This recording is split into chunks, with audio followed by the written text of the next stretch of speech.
welcome to Actors Playhouse. Okay, so I want to talk about something today, even though I have talked about it before. But I recently just viewed a couple of videos that were sent in by actors who were doing auditions and stuff like that. They were asked to prepare monologues. And so I had to go through over 40-something different videos of actors, and I realized that there is something missing. So I have to keep stressing this until they understand it, okay? So talking about auditions and monologues, the first thing I need you guys to understand is to be professional. You have to stand out. You cannot do things the way it was done or the way other people are doing it. If you're going for an audition, please take your headshot with you. If you are a member of Actors Playhouse, you would have read in the blog where I talked about the headshots, the resume, your reel and all of that. Take your headshots with you. Take your resume with you. If you haven't done any film or stage play or anything before, just write, okay, I was trained. If you have not been trained, please go and get trained, because all of that will get into your resume. If you have other skills that you have, like singing, dancing, driving, skydiving, whatever it is that you can do, add it to the resume, okay? Go online. If you don't know what it is, go online and look for samples of a resume. Take your headshot. Take your resume, put your name, your number, your email address, if you have a website, your height, your weight, all of that is important. The color of your eyes, the color of your hair. Go and look at a sample and get that, put it together, take it to the audition venue with you. Get to the audition venue at least 30 minutes before time. Please. No lateness, no African time. Honestly, it doesn't help you because you get nervous if you go late. So get there well ahead of time. So you get your registration done, you get your number, you sit, you calm down, because to audition in front of people, even if it's just one person, can be nerve-wracking. You calm down and do what you have to do. And then when you walk into that place, please be nice.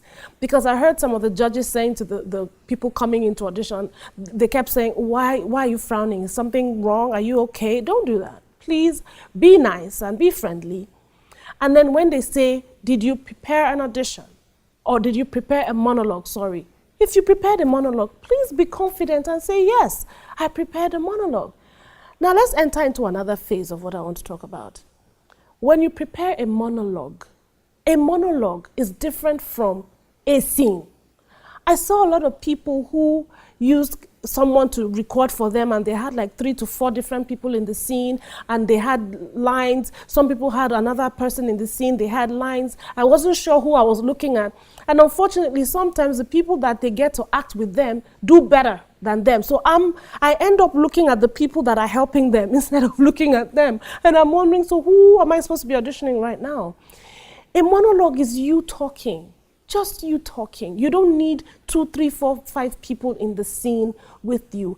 And you have to speak to the camera. It's not a scene that you're making up and rolling all over the place. No. If you're standing in front of the judges or the casting directors, stand there, look at them. Look at them.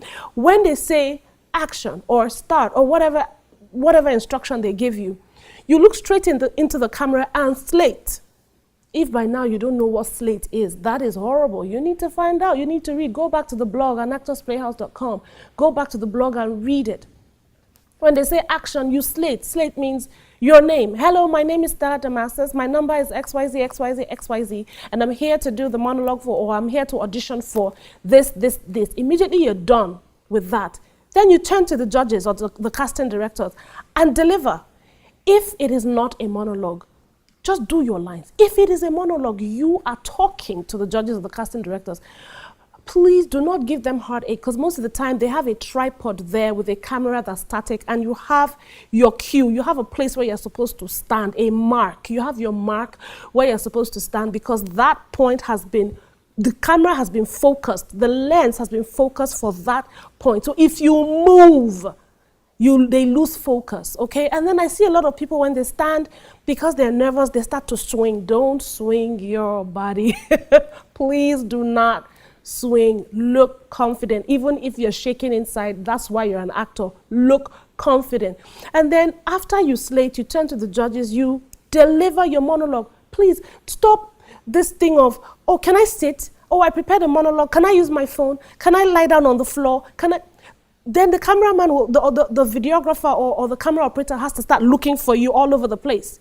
Because they created a mark for you. You're not using your mark here. Whatever you want to do sitting down or lying down, you can do standing up. That is why it is an audition. If you've created a monologue or you've created a scene in your head that you want to deliver, you can do it standing. I can do it standing, even if the scene in my head is me sitting down or me lying down. They want to see that you can act. They want to see your face. They want to look at your eyes. They want the camera to capture it. You're talking to them. They want to feel you, not you sitting down and pacing all over the place. Ladies, please, when they say prepare a monologue, it is not a rule that every monologue has to do with crying. Every female, I only saw 3 to 4 females who did a different thing. The other females, they just cry, and cry. Crying is not the only emotion to express when it comes to acting or auditioning or your monologue. Pick something else. When you're doing your monologues, there has to be a range. That's what a lot of people lack, range and depth. You need depth. And let me tell you something that people might not tell you. When you walk into that audition room or when you're doing your video, if you're sending in an audition tape, you're doing a monologue or whatever you're doing, if you don't catch the attention of the judges or the casting directors within the first 5 seconds, you've lost them. I'm telling you, your first expression, your first line, your first everything is what they're looking out for. Can you capture their attention? If you can, it means that when they put you in their project, you will capture the minds of people watching. If not, you're just another wannabe. As opposed to starting your monologue with, no, how can you do this to me? How do you do? As opposed to starting like that, why don't you look straight at the judges? No. No. Why? Start something. Start. I did it. Yes, I killed him. Instead of, yes, I did it. I killed him. No. Come on. This is a lifetime opportunity. This is a chance that you have that's been given to you. And people are doing auditions and monologues for 2-3 minutes. No, if it's an audition or if it's for something that's a competition, 1 minute is good enough for anybody to know whether you can act or not. Because when it exceeds 1 minute, trust me, they get tired. They don't want to see anymore. They just skip. And don't save the best for last, because nobody has time to watch all of that. They want to see what you are doing from the very first move you make. So please be ready. And then a lot of people, because they don't know how to search for monologues or the appropriate monologues to use, or some people are just lazy to get monologues. When you make up your own monologue, don't do it so bad that we can tell that you're just saying the lines as they come to your head. You're just making it up. Even if you want to create your own monologue, create a story. Create the backstory and define your character. People are just all over the place, and the moment a good casting director or the judges see it, they can tell immediately that you're making it as you go. Some people just say, okay, I'm going to talk about domestic violence, and at the end of the day, I'm going to leave the relationship. That's my monologue. So when I get there, I'll just start. When I start, I know how to act. I've seen people do. I'll just be crying and I'll fall down on the floor and I'll say, I'm leaving you. We can tell. We can see these things. So don't do that to yourself. Create your story if you want to create your own monologue. That's fine. But define your character. Give your story depth.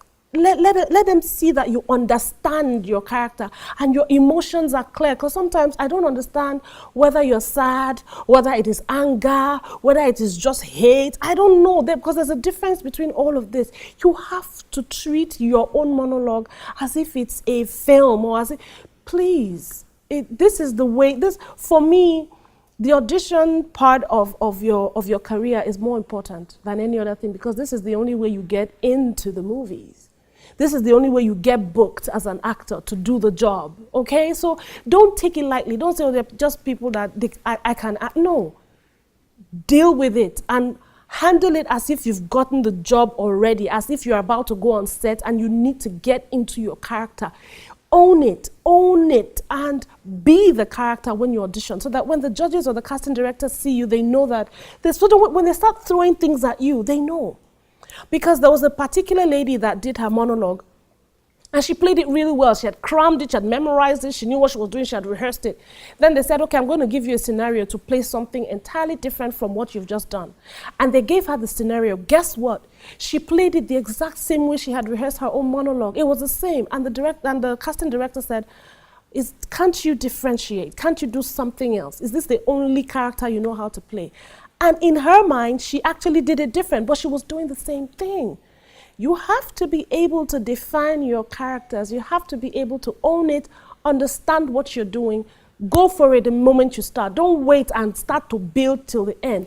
Hit the nail on the head, because you know what? You got 1 minute to impress those people out there. So I really didn't plan to do this, but I just felt the need to do this to remind you again. I have something that I've written. It's a full thing on auditions, on how you can nail your auditions and do it properly. And I also talked about monologues and how you must be able to break down your monologues. Your monologue is very important. It has the breakdown. The way you do your scene breakdown, you have to break it down, beginning, middle, and end.